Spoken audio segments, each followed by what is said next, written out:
मिरहा नाम की इब्तदाई तारीख अरबी ज़ुबान से निकलती है।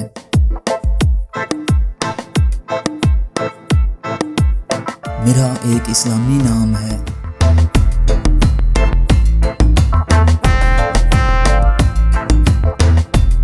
मिरहा नाम का शुमार लड़कियों के नामों में होता है।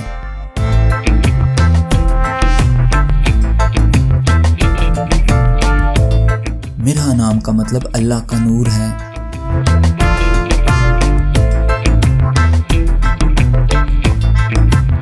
मौजूदा डाटा के हिसाब से बुनियादी तौर पर मिरहा नाम की शोहरत में 2008 में तेजी से इजाफा हुआ। मिरहा नाम की पॉपुलैरिटी का ग्राफ आप 2004 से 2020 तक देख सकते हैं।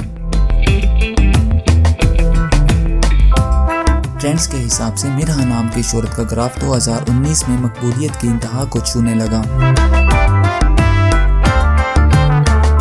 इस्तेमाल के लिहाज से मिरहा नाम बोस्निया, पाकिस्तान और हंगरी में कसरत से इस्तेमाल किया जाता है। इंग्लिश में मिरहा 5 लेटर्स पर मुश्तमिल है।